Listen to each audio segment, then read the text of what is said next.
प्रभु तेरी वाणी जीवन की रोटी, नैनों की ज्योति अंधेरा मिटाती।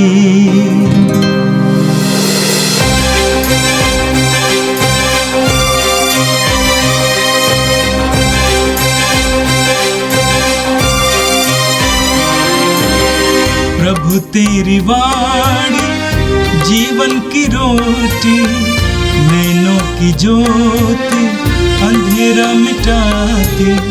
प्रभु तेरी वाणी जीवन की रोटी, नैनों की ज्योति अंधेरा मिटाती। वाणी वाणी वाणी वाणी वाणी पवित्र है, शाश्वत है, जीवन का मन्ना है। 12 फरवरी शुक्रवार। पहला पाठ उत्पत्ति ग्रंथ अध्याय 3 पद संख्या 1 से 8 तक। ईश्वर ने जिन जंगली जीव जंतुओं को बनाया था, उसमें से सांप सबसे धूर्त था। उसने स्त्री से कहा, क्या ईश्वर ने सचमुच तुमको मना किया है कि वाटिका के किसी वृक्ष का फल मत खाना? स्त्री ने सांप को उत्तर दिया, हम वाटिका के वृक्षों के फल खा सकते हैं, परंतु वाटिका के बीचों बीच वाले वृक्ष के फलों के विषय में ईश्वर ने यह कहा, तुम इन्हें नहीं खाना, उनका स्पर्श तक नहीं करना, नहीं तो मर जाओगे। सांप ने स्त्री से कहा, नहीं, तुम नहीं मरोगे। ईश्वर जानता है कि यदि तुम उस वृक्ष का फल खाओगे तो तुम्हारी आंखें खुल जाएंगी, तुम्हें भले बुरे का ज्ञान हो जाएगा और इस प्रकार तुम ईश्वर के सदृश बन जाओगे। अब स्त्री को लगा कि उस वृक्ष का फल स्वादिष्ट है, वह देखने में सुंदर है और जब उसके द्वारा ज्ञान प्राप्त होता है तो कितना लुभावना है। इसलिए उसने फल तोड़कर खाया। उसने पास खड़े हुए अपने पति को भी उसमें से दिया और उसने भी खा लिया। तब दोनों की आंखें खुल गईं और उन्हें पता चला कि वे नंगे हैं। इसलिए उन्होंने अंजीर के पत्ते जोड़ जोड़ कर अपने लिए लंगोट बना लिए। जब दिन की हवा चलने लगी तो पुरुष और अपनी पत्नी को वाटिका में टहलते हुए प्रभु ईश्वर की वाणी सुनाई पड़ी और वे वाटिका के वृक्षों में प्रभु ईश्वर से छिप गए। यह प्रभु की वाणी है। संत मार्कुस के अनुसार पवित्र सुसमाचार अध्याय 7 वाक्य 31 से 37 तक। यीशु तीरूस प्रांत से चले गए। वह सीदोन होकर और देकापोलिस का प्रांत पार कर गलीलिया के समुद्र के पास पहुंचे। लोग एक बहरे गूंगे को उनके पास ले आए और उन्होंने ये प्रार्थना की कि आप उस पर हाथ रख दीजिए। यीशु ने उसे भीड़ से अलग एकांत में ले जाकर उसके कानों में अपनी उंगलियां डाल दी और उसकी जीभ पर अपना थूक लगाया। फिर आकाश की ओर आंखें उठाकर उन्होंने आग भरी और उससे कहा, एफ्फेता, अर्थात खुल जा। उसी क्षण उसके कान खुल गए और उसकी जीभ का बंधन छूट गया, जिससे वो अच्छी तरह बोलने लगा। यीशु ने लोगों को आदेश दिया कि वे ये बात किसी से नहीं कहें, परंतु वह जितना ही मना करते थे, लोग उतना ही इसका प्रचार करते थे। लोगों के आश्चर्य की सीमा न थी। वे कह रहे थे, वह जो कुछ करते हैं अच्छा ही करते हैं। वह बहरों को कान और गूंगों को वाणी देते हैं। यह प्रभु का दिव्य सुसमाचार है। ख्रिस्त प्रभु की जय। मेरे प्रिय भाई और बहनों, आज के पहले पाठ में हमने आदि मानव के पतन के बारे में सुना। इससे पहले हमने 2-3 दिनों से सृष्टि रचना के बारे में सुना। हमने ये भी सुना कि ईश्वर ने मनुष्य को अपना प्रतिरूप बनाया। हमने ये भी सुना कि ईश्वर ने मिट्टी से मनुष्य को गढ़ा और उसके नथनों में अपने प्राणवायु फूके। और आज के पाठ में हमने सुना वही मनुष्य शैतान के वश में पड़ जाता है, गिर जाता है, ईश्वर की आज्ञा का उल्लंघन करता है। एक सत्य इसके द्वारा हमारे सामने रखा जा रहा है। वो सत्य यह है, हालांकि ईश्वर ने मनुष्य को अपना प्रतिरूप बनाया था, ईश्वर ने एक ऐसी वाटिका में रखा था जो ईश्वर ने स्वयं बनाया था, इसके बावजूद शैतान वहां प्रवेश किया।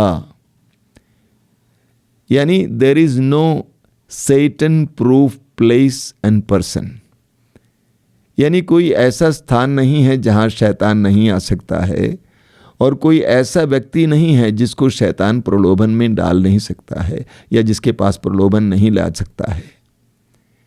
मत्ती के सुसमाचार के अध्याय 18 उसके वाक्य 7 में प्रभु यीशु स्वयं कहते हैं कि प्रलोभन अनिवार्य है, क्योंकि ईश्वर ने मनुष्य के सामने भला बुरा दोनों रखा है।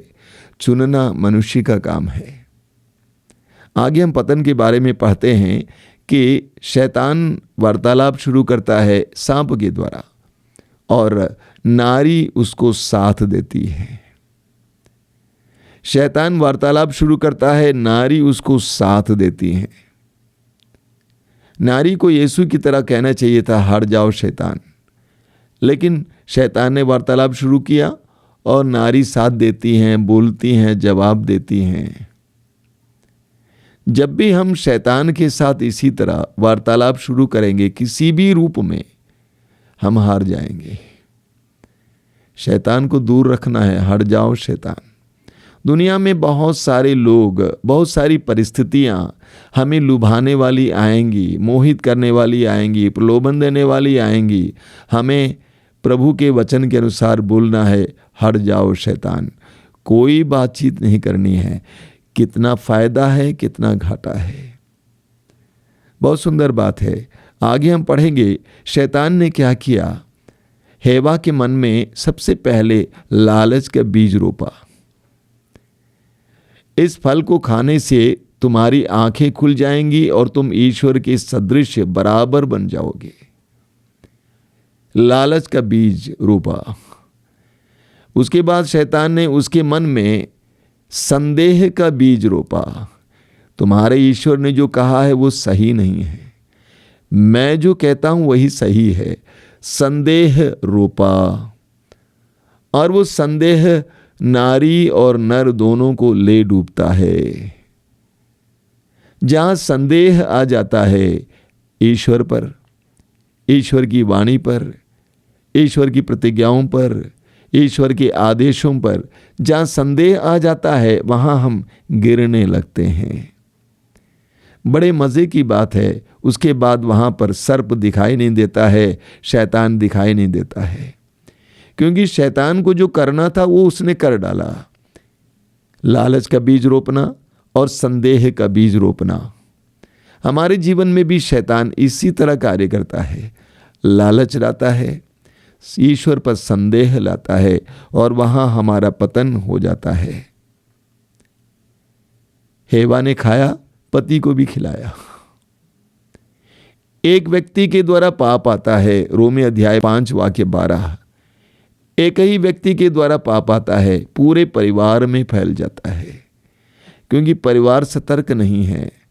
आदम सतर्क नहीं था, उसने भी खा लिया, पाप फैल गया, आज्ञा भंग उसने भी किया। आगे वचन में आपने सुना उसका नतीजा क्या है। नतीजा यह है, उनकी आंखें खुल गईं और उन्होंने देखा कि वे नंगे हैं।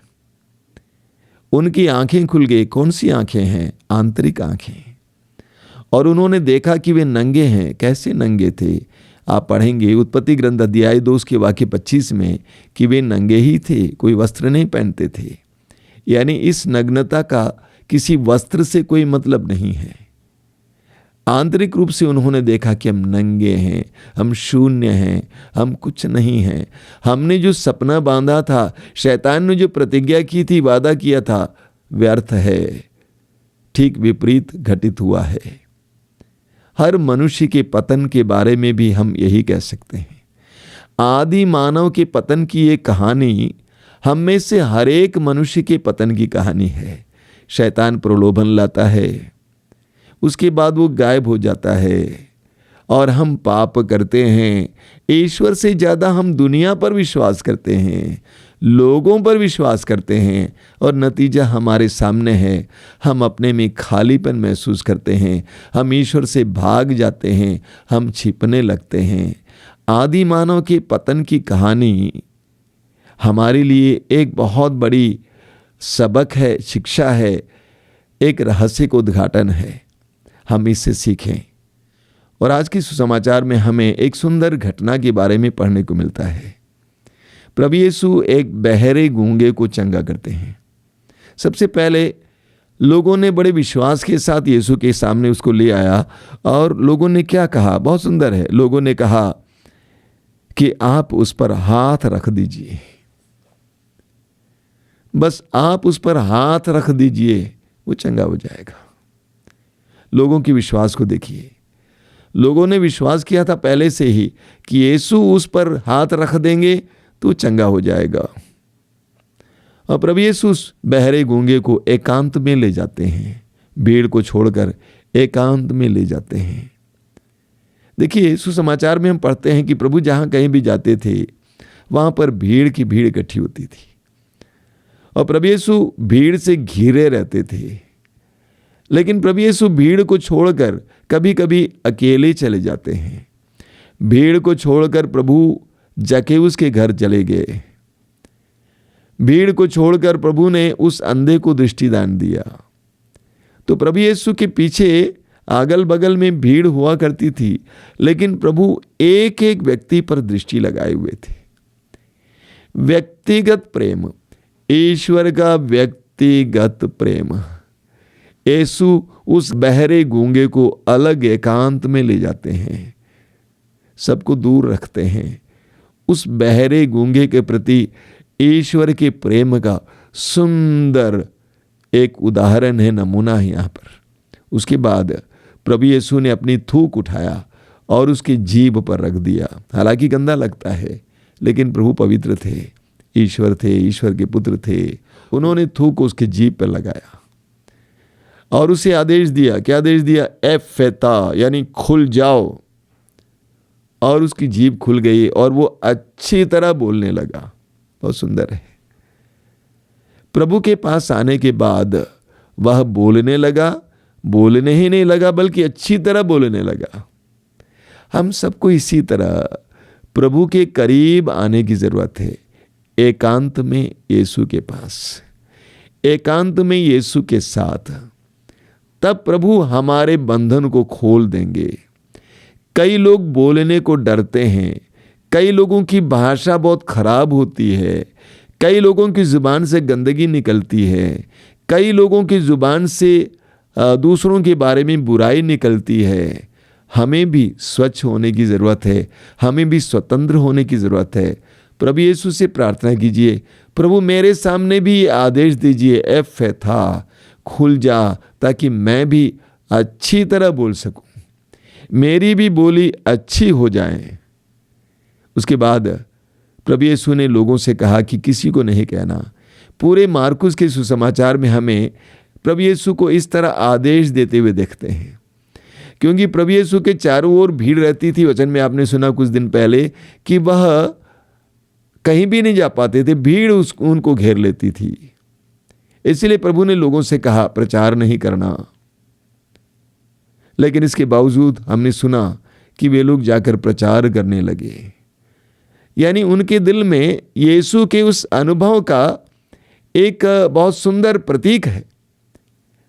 उन्होंने यीशु से मिलने के बाद जो अनुभव किया उसको रोक नहीं पाए। आप पढ़ेंगे प्रेरित चरित्र के अध्याय 4 उसके वाक्य 20 में पेतरुस कहते हैं, जो हमने सुना और देखा है उसके बारे में ना कहना हमारे लिए असंभव है। यही बात है।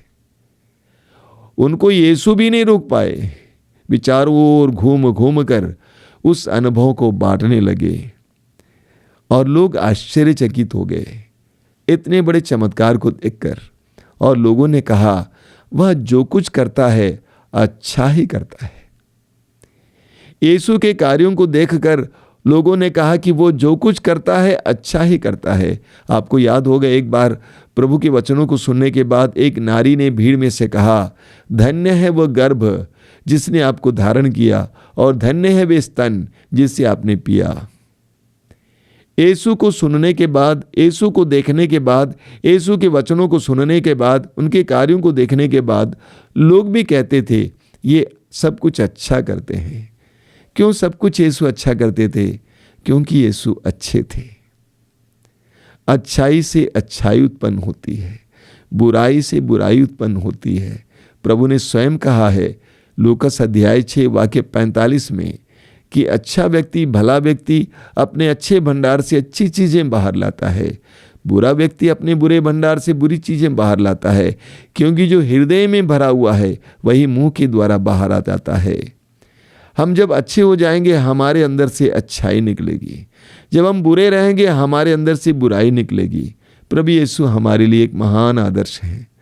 प्रभु यीशु हमारे लिए एक महान चुनौती भी है कि हम भी अपने जीवन में अच्छे हो जाएं। आइए हम अपनी आंखें बंद रखें, इस समय प्रभु से प्रार्थना करें। हमने प्रभु के वचनों को सुना है, हमें प्रतिदिन वचनों को सुनने के बाद प्रभु को जवाब देना है। न केवल कृपा मांगनी है बल्कि जवाब देना है। प्रभु ने जैसे किया वैसे हमें भी करना है। प्रभु से प्रार्थना करें कि हे प्रभु मुझे भला बना दे, मेरे हृदय को स्वच्छ कीजिए, मेरी आत्मा को स्वच्छ कीजिए, ताकि मेरे मुंह से जो निकले वो शुद्ध हो, स्वच्छ हो। प्रभु मुझे भी शैतान के हर प्रकार के प्रलोभन से बचाए रखना, शैतान के प्रलोभनों को परखने जानने के लिए प्रज्ञा का वरदान देना, ताकि मैं भी उस आदम और हेवा की तरह बहकाया न जाऊं। हे प्रभु यीशु, इन वचनों को सुनने वाले मेरे भाई बहनों को आशीर्वाद देना। आज का संपूर्ण दिन उनके लिए अनुग्रह का दिन हो। विशेष करके प्रभु शैतान के हर कार्य को पहचानने के लिए उनको प्रज्ञा का वरदान दीजिए। अंधकार की शक्तियों, दुष्ट आत्माओं से उन्हें बचा के रखिए। प्रभु यीशु, जो वे लोग इनमें से जो बीमार हैं, रोगी हैं, तेरे पवित्र वचनों की शक्ति से उन्हें छुटकारा दीजिए, उनके बंधनों को खोल दीजिए। यीशु, मैं विश्वास करता हूँ कि तू मेरी इस प्रार्थना को सुन रहा है। सुन प्रभु यीशु, ग्रहण कर। आमीन। प्रभु तेरी वाणी जीवन की रोटी, नैनों की ज्योति अंधेरा मिटाती। वाणी वाणी वाणी वाणी वाणी